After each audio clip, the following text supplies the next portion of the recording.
Taasan, siya'y papurihan, ngayon at magpakailanman. Sa ngala ng Ama at ng Anak at ng Espiritu Santo, Amen. ang pagpapala ng ating Panginoong Hesukristo, ang pag-ibig ng Diyos Ama, at ang pakikipagkaisa ng Espiritu Santo, naway sumainyong lahat. At sumaiyo rin. Mga kapatid, tinipon tayo bilang kaanib ng angka ng Diyos. Kaya dumulog tayo sa mawaing Panginoon na nagpapatawad ng lubos. Sinugong tagapagpagaling sa mga nagsisisi, Panginoon, kaawaan mo kami. Panginoon, kaawaan mo kami. Dumating na tagapag-aniyayang mga makasalanan ay magsisi, Kristo, kaawaan mo kami. Kristo, kaawaan mo kami. Nakaluklok ka sa kanan ng Diyos Ama para ipamagitan kami. Panginoon, kaawaan mo kami. Panginoon, kaawaan mo kami. Kaawaan tayo ng makapangyarihang Diyos, patawarin tayo sa ating mga kasalanan at patnubayan tayo sa buhay na walang hanggan. Amen. Manalangin tayo. Ama naming mapagmahal, ipagkaloob mo sa iyong sambayanan ang panibagong bugso ng Espiritu na pumuspos kay San Agustin. Malubos nawa sa amin ang pananahan ng Espiritu upang ikaw na batis ng karunungan ay magbunsod ng aming pananabik at ikaw na bukal ng buhay ay aming masaliksik. Sa pamamagitan ni Jesucristo kasama ng Espiritu Santo, magpasawalang hanggan. Amen. Magsiupo muna ang lahat. Pagbasa mula sa ikalawang sulat ni Apostol San Pablo sa mga taga-Tesalonika. Mga kapatid, iniuutos namin sa inyo sa pangalan ng Panginoong Hesukristo na layuan ang mga tamad at ayaw mamuhay ayon sa mga tagubilin namin sa inyo. Alam naman ninyo na dapat ninyong tularan ng aming ginawa. Hindi kami nahiyang magtrabaho nang kami nariyam pa. Hindi kami tumanggap ng anumang bagay kanino man nang hindi namin binabayaran. Nagpagal kami araw-gabi upang hindi maging pasanin ng sino man sa inyo. Ginawa namin ito dahil sa wala kaming karapatang maghintay ng inyong tulong, kundi upang kayo'y bigyan ng halimbawang dapat sundan. Nang kasama pa namin kayo, ito ang tagubiling ibinigay namin sa inyo. Huwag ninyong pakanin ang sinumang ayaw gumawa. Ang Panginoon na bukal ng kapayapaan, ang siya nawang magkaloob sa inyo ng kapayapaan sa lahat ng pagkakataon. Naway sumainyong lahat ang Panginoon. Akong si Pablo ang sumulat ng pagbating ito. Binabati ko kayo. Ito ang aking lagda sa lahat ng sulat ko. Ganito ako sumulat. Naway sumainyo ang lahat ng pagpapala ng ating Panginoong Hesukristo. Ang salita ng Diyos. Salamat sa Diyos. Mapalad ang sumusunod na taong may takot sa Diyos. Mapalad ang sumusunod na taong may takot sa Diyos. Mapalad ang bawat tao na sa Diyos ay may takot. Ang maalab na adhikay sumunod sa kanyang utos. Hindi siya magkukulang sa anumang kailangan. Ang buhay ay maligaya at uunlad ang kanyang buhay. Mapalad ang sumusunod na taong may takot sa Diyos. ang sinuman kung ang Diyos buong pusong susundin. Buhay niya ay uunlad at laging pagpapalain. Mula sa Sion, pagpapala nawa ng Diyos ay tanggapin at makita habang buhay pag-unlad ng Jerusalem. Mapalad ang sumusunod na taong may takot sa Diyos. Magsitayo na po ang lahat.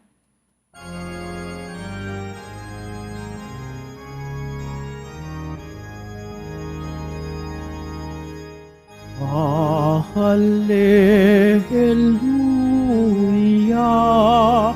Hallelujah,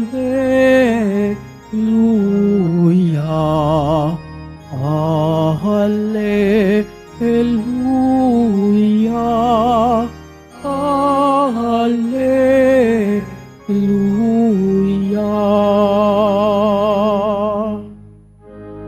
Lubos na magtatamasa ng pag-ibig ng Diyos Ama, ang sumunod sa anak niya.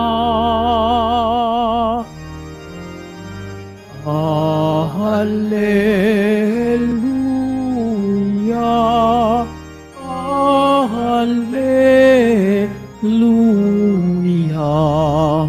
Hallelujah, Hallelujah.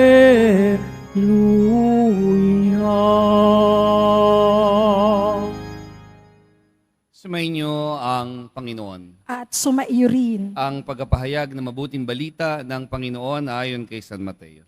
Papuri sa iyo, Panginoon.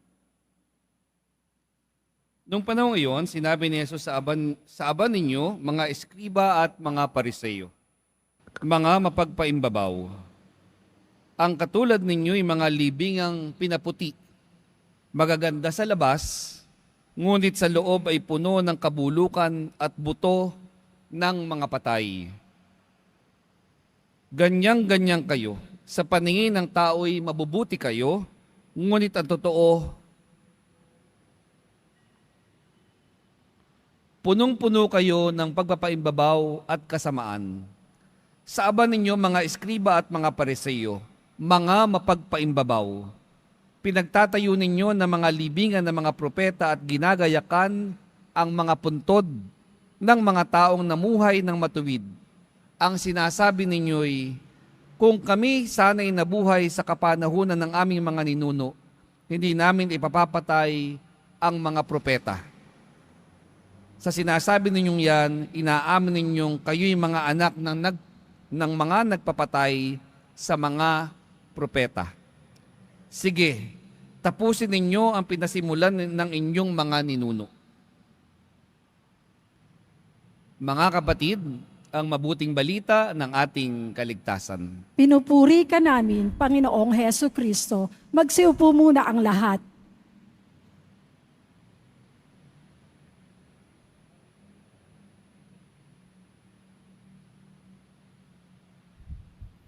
Magandang umaga po sa inyong lahat.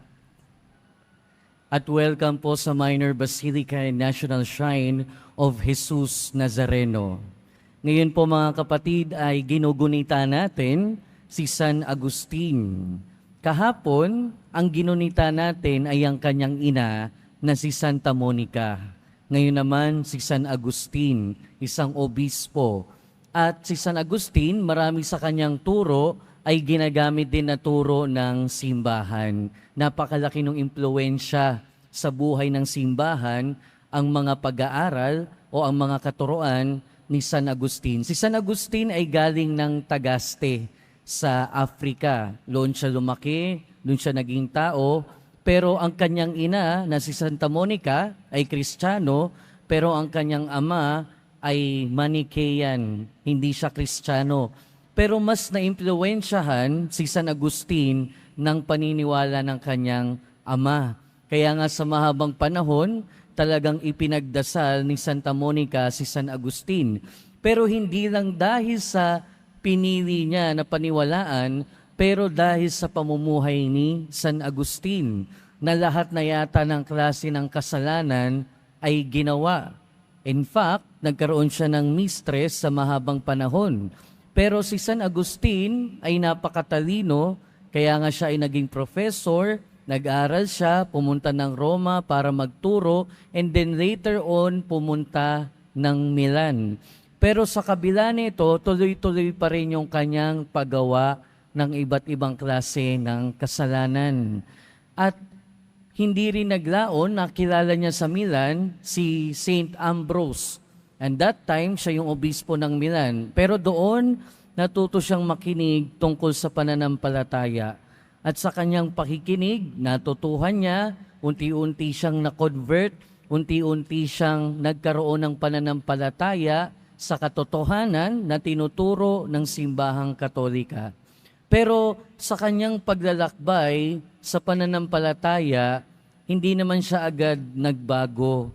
May mga kasalanan na hindi niya maiwan-iwan. May mga kasamaan na hindi niya mabita-bitawan. Until isang araw, may narinig siya na salita habang siya naglalakad sa hardin.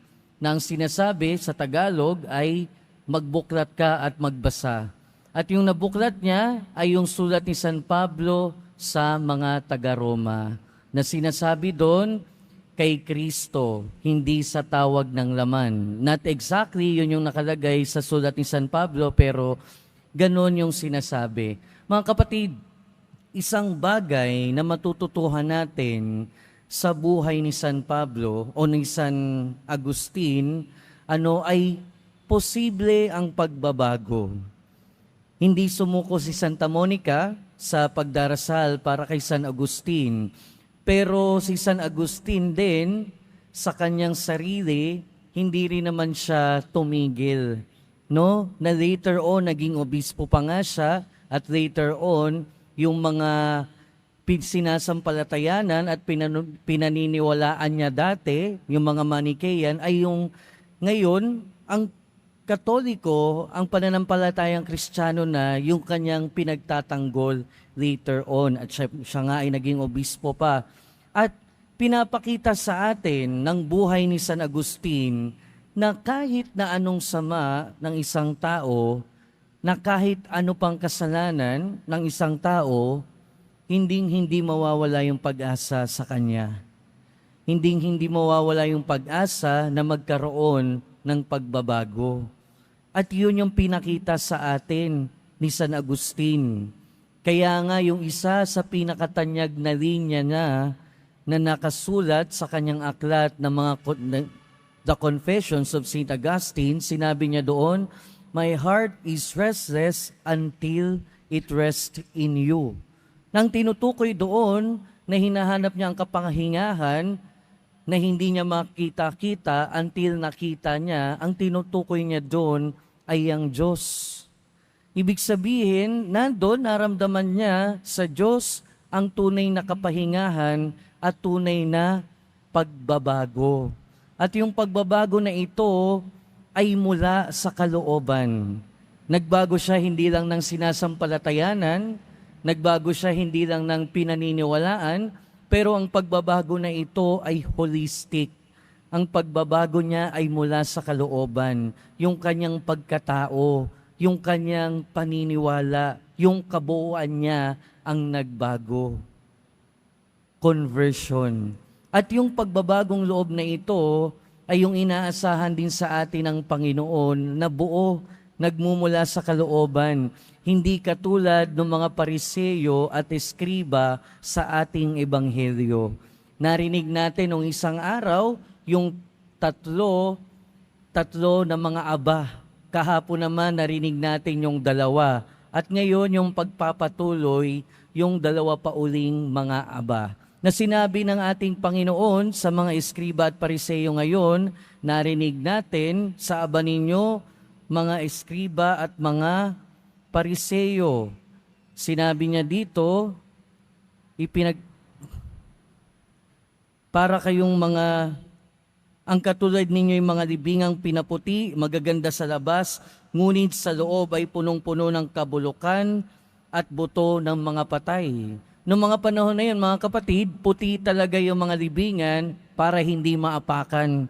Kasi pag naapakan nun, ituturing ka na madumi. Pero inihahalin tulad ng ating Panginoon ang mga Pariseo at Iskriba sa mga libingan dahil yung mga Pariseo at Iskriba na ito, perfect sila, ritually speaking. Ibig sabihin, sinusunod nila kung ano yung iniutos ni Moises, sinusunod nila kung anong iniutos ng Panginoon, sinusunod nila lahat ng ritual ng mga Hudyo, pero sa kalooban nila, iba ang nangyayari. So ibig sabihin, nagkaroon sila ng perfect sila, ritually, perfect sila sa pagsunod sa mga kautusan at ritual, pero dahil din doon, nagkaroon sila ng ibang kasalanan. Ano yung kasalanan na yun? Nagkaroon ng pride. Nagkaroon ng pagpapalalo. Nagkaroon ng arrogance. Naging arrogante. To the point na kung sino yung mga hindi sumusunod, sa katulad ng pagsunod nila, ay minamaliit nila. To the point na pag nakita nila yung iba na hindi nakakasunod, katulad ng pagsunod nila, ay naaapi nila kung ano-ano yung ginagawa nila. Kaya ibig sabihin, nagkaroon na ng yabang, nagkaroon na ng pagpapalalo. Kumbaga parang nagkaroon pa ng utang na loob yung Diyos na sila ay mabuti. 'Di ba? Ito yung katulad nung nangyari doon, kung marirecall natin, merong isang kwento si Jesus na mayroong makasalanan na humihingi ng tawa, dumadakok sa dibdib, at meron namang isang Pariseo na nagmamalaki sa Diyos dahil siya hindi nagkakasala. Ibig sabihin, iba yung nakikita ng mga mata, pero iba yung nasa kalooban nila. At yun yung laging sinasabi ng ating Panginoon sa kanila. Yun yung pagiging impokrito. Yun yung pagiging pakitang tao. Pero ang pagtawag sa atin ay magkaroon ng pagbabago, hindi ng panlabas, hindi yung nakikita lang ng mga mata, pero ang kalooban. Dahil alam natin, mas importante kung ano ang nasa kalooban natin. Dahil kung ikaw nga, palaging nagdarasal, palaging nasa simbahan, nagnonobena, ginagawa ang lahat ng pwedeng gawin, pero kung sa kalooban mo, ikaw ay punong-puno din ng kabulukan, kasamaan, paghuhusga sa kapwa, baka mabaliwala din yung mga ginagawa natin. Sinabi din ng ating Panginoon dito sa may kalawang bahagi, sabi niya, mga mapag-imbabaw. Sinabi niya dito, mapag-imbabaw, pinagtatayo nyo ng mga libingan ng mga propeta at ginagayakan ang mga puntod ng taong namuhay ng matuwid. At sinasabi nyo, kung kami sana nabuhay sa kapanahunan ng aming ninuno, hindi namin ipapapatay ang mga propeta. Pero sinabi din ng ating Panginoon, dahil sa ginawa nilang yon, pinatutunayan nga nila na sila ay ninuno o ninuno nila yung mga mamamatay tao na yon. At sinabi ng ating Panginoon, sige, tapusin nyo yung pinasimulan nila. Tapusin nyo yung pinasimulan ng mga ninuno nyo. Dahil alam ng Panginoon sa mga sandaling ito na ang gagawin nila sa ating Panginoong Jesucristo bandang huli ay ipapapako din siya sa krus at ipapapatay.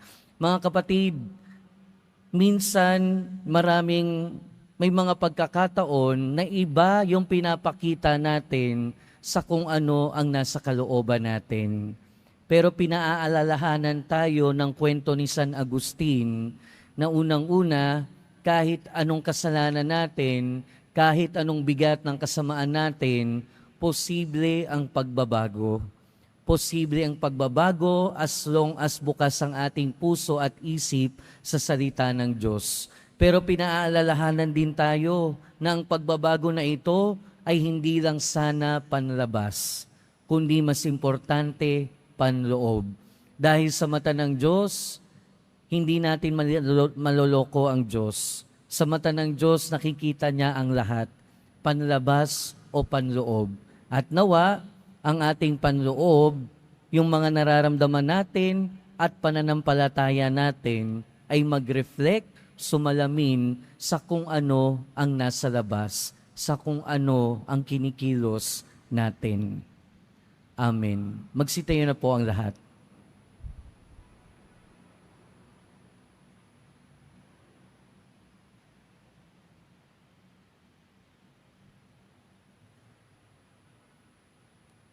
Minamahal kong mga kapatid, hiningin natin sa Panginoon na tulungan tayong maging tapat sa ating mga kilos. Sa bawat panalangin ang ating itutugon, Panginoon, basahin mo ang aming mga puso at tugunin mo kami. Panginoon, basahin mo ang aming mga puso at tugunin mo kami. Sa ating buhay bilang bayan ng Diyos, naway matagunan natin ang mga hamon ng Ebanghelyo sa pamamagitan ng ating tapat na pagsaksi. Manalangin tayo. Panginoon, basahin mo ang aming mga puso at tugunin mo kami. Atin nawang maiwasang gumawa ng mga bagay dahil lamang sa ating pagnanasang tumulad sa karamihan o dahil sa ating pagkukunwari. Manalangin tayo. Panginoon, basahin mo ang aming mga puso at tugunin mo kami. Ang mga nawalan ng pag-asa dahil sa ating masamang pakikitungo at pag-uugali, naway manumbalik sa pagsamba sa Diyos sa pamamagitan ng ating pagbabagong buhay. Manalangin tayo. Panginoon, basahin mo ang aming mga puso at tugunin mo kami. Ang mga may sakit, naway makita ang mapagpagaling na kamay ng Diyos sa kanilang mga dinaranas na mga pagsubok at paghihirap. Manalangin tayo. Panginoon, basahin mo ang aming mga puso at tugunin mo kami. Ang mga yumao sa buhay na ito, naway tanggapin sa walang hanggang kaluwalhatian. Manalangin tayo. Panginoon, basahin mo ang aming mga puso at tugunin mo kami. Ama, tulungan mo kaming sambahin ka ng may katapatan sa aming puso at makalapit kami sa iyo sa espiritu at katotohanan. Hinihiling namin ito sa pamamagitan ni Kristo na aming Panginoon. Amen. Magsiupo muna ang lahat.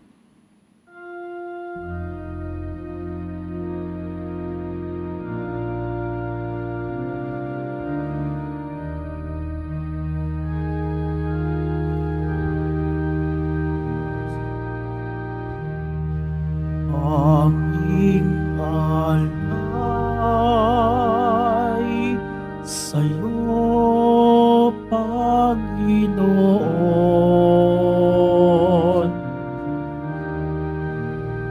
Ang tinapay at alak na iyong kaloob upang gumitain ang iyong buhay na inialay ng tayo'y magdiwang bilang isang sambayanan.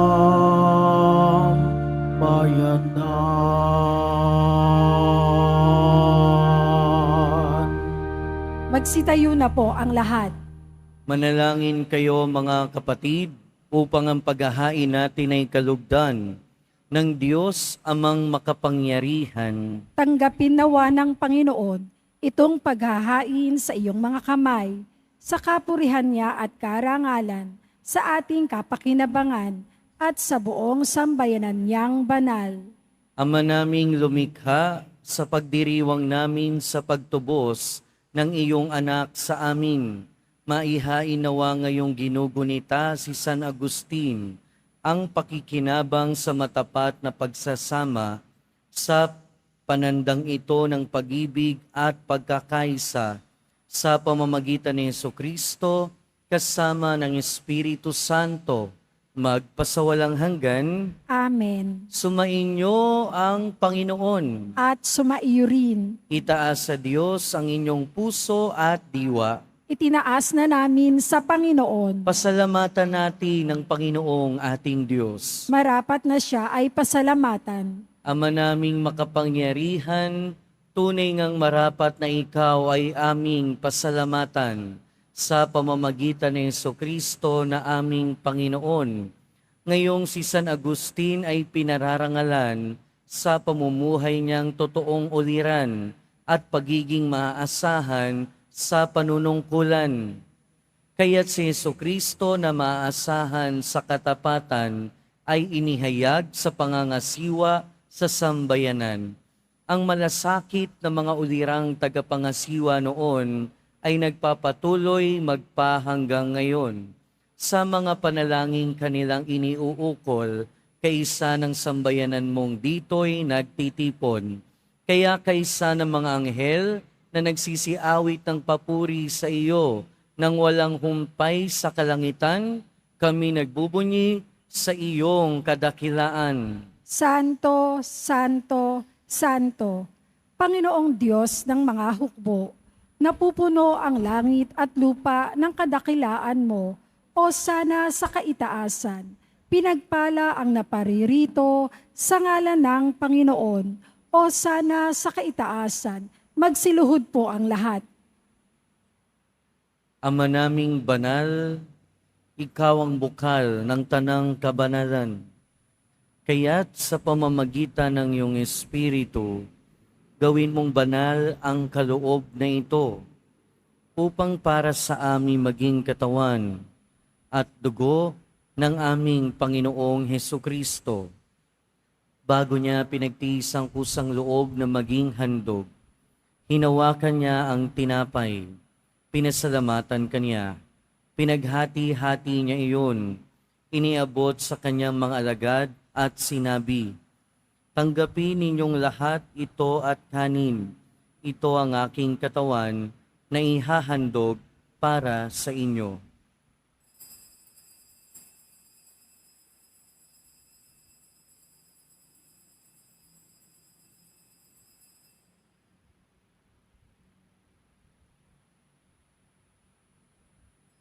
Gayon din naman noong matapos ang hapunan, hinawakan niya ang kalis, muli kanyang pinasalamatan. Iniabot niya ang kalis sa kanyang mga alagad at sinabi, tanggapin ninyong lahat ito at inumin. Ito ang kalis ng aking dugo, ng bago at walang hanggang tipan. Ang aking dugo na ibubuhos para sa inyo at para sa lahat. Sa ikapagpapatawad ng mga kasalanan, gawin ninyo ito sa pag-alala sa akin.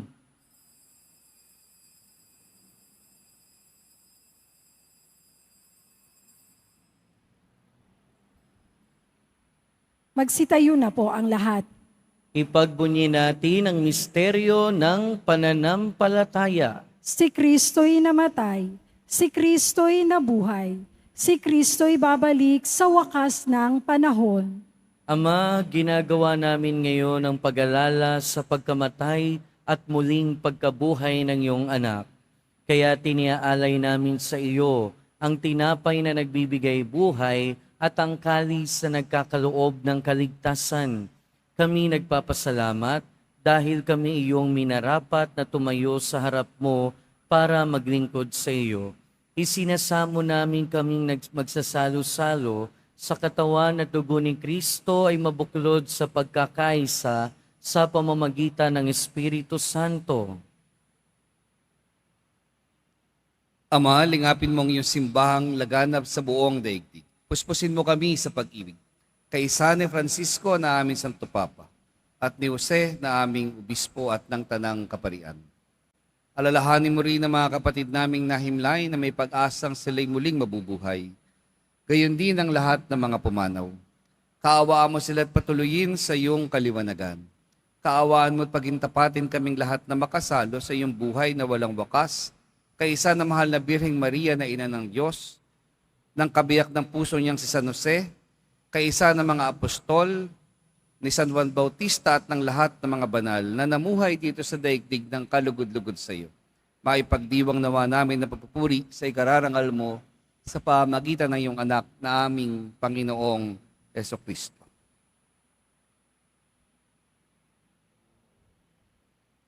sa pamamagitan ni Kristo, kasama niya at sa Kanya, ang lahat ng parangal at papuri ay sa iyo, Diyos amang makapangyarihan, kasama ng Espiritu Santo, magpasawalang hanggan. Amen. Sa tagubili ng mga nakagagaling na utos at turo ni Jesus na Panginoon natin at Diyos, ipahayag natin ng lakas loob. Ama namin, Sumasalangit ka, sambahin ang ngalan mo, mapasa amin ang kaharian mo, sundin ang loob mo dito sa lupa para nang sa langit. Bigyan mo kami ngayon ng aming kakanin sa araw-araw, at patawarin mo kami sa aming mga sala, para ng pagpapatawad namin sa nagkakasala sa amin. At huwag mo kaming ipahintulot sa tukso, at iadya mo kami sa lahat ng masama. Hinihiling namin kami adya sa lahat ng masama, pagkalooban ng kapayapaan araw-araw, iligtas sa kasalanan at ilayo sa lahat ng kapahamakan, samantalang aming pinananabikan ang dakilang araw ng pagpapahayag ng tagapagligtas naming si Hesukristo. Sapagkat iyo ang kaharian, at ang kapangyarihan, at ang kapurihan, magpakailanman. Amen. Panginoong Hesukristo, sinabi mo sa iyong mga apostol, kapayapaan ang iniiwan ko sa inyo, ang aking kapayapaan ang ibinibigay ko sa inyo. Tunghayan mo ang aming pananampalataya at huwag ang aming pagkakasala. Pagkalooban mo kami ng kapayapaan at pagkakaisa ayon sa iyong kalooban, kasama ng Espiritu Santo, magpasawalang hanggan. Amen. Ang kapayapaan ng Panginoon ay laging sumainyo. At sumaiyo rin. Magbigayan tayo ng kapayapaan sa isa't isa. Peace be with you po.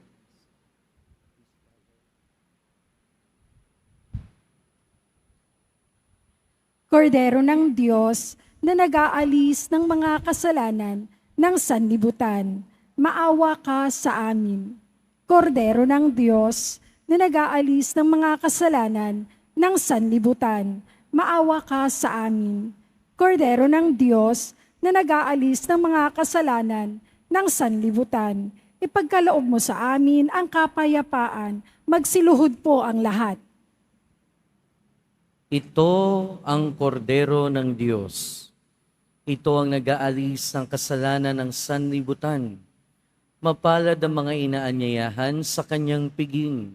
Panginoon, hindi ako karapat-dapat na magpatuloy sa iyo, ngunit sa isang salita mo lamang ay gagaling na ako.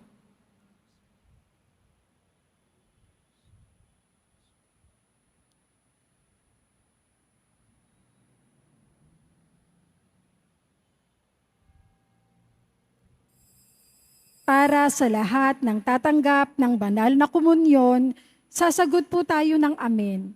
Pagkasabi ng pari o ng lay minister ng katawan ni Kristo at isubo agad sa bibig bago umalis sa harapan ng pari o lay minister. Sumunod po tayo.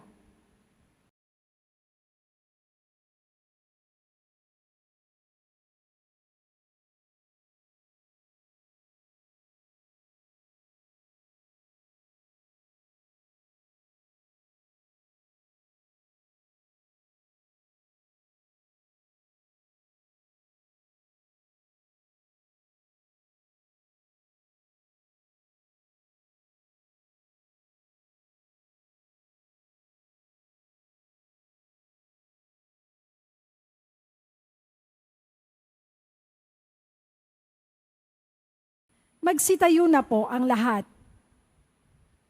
Manalangin tayo. Ama naming mapagmahal, ang pakikinabang namin sa hapag ni Kristo ay magpabanal nawa sa amin upang kaming mga kaanib niyang tumanggap sa Kanya ay maging talagang siya sa pamamagitan din niya, kasama ng Espiritu Santo, magpasawalang hanggan. Amen. Sumainyo ang Panginoon. At sumaiyo rin. Mahal na poong Jesus Nazareno, Inihayag mo sa pamamagitan ng krus ang walang maliw na pag-ibig ng Diyos sa sangkatauhan. Pakinggan mo ang kahilingan ng iyong angkan na nagsusumamo sa iyo. Makamtanawa nila ang inyong katugunan at tanggapin ang kasagutan na may utang na loob na tinatanaw. Basbasan din po ninyo ang mga daladala nilang imahen at dasalan. Sa pamamagitan ng bendisyon na ito, naway maalala nila ang mga pangako nila noon sa binyag, na ikaw ang kanilang iibigin at paglilingkuran bilang Panginoon, magpasawalang hanggan. Amen. At pagpalain kayo ng makapangyarihan at mapagmahal na Diyos, ng Ama at ng Anak at ng Espiritu Santo. Amen. Tapos na ang ating misa, humayo kayong taglayang kapayapaan ng Poong Jesus Nazareno. Salamat sa Diyos.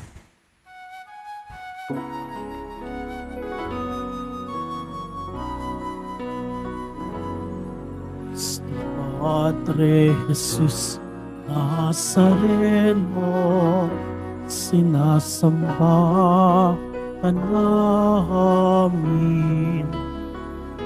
Pinipintuho ka namin, aral ng aming buhay at kaligtasan.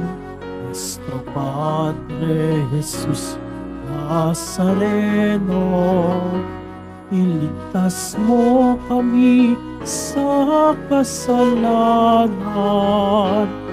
Ang krus mong pinamatayan ay sagisag ng aming kaligtasan. Nuestro Padre Jesus Nazareno, dinarangal ka namin. Nuestro Padre Jesus Nazareno, niluwalhati ka namin. Nuestro Padre Jesus Nazareno, dinarangal ka namin. Nuestro Padre Jesus Nazareno, niluwalhati ka namin.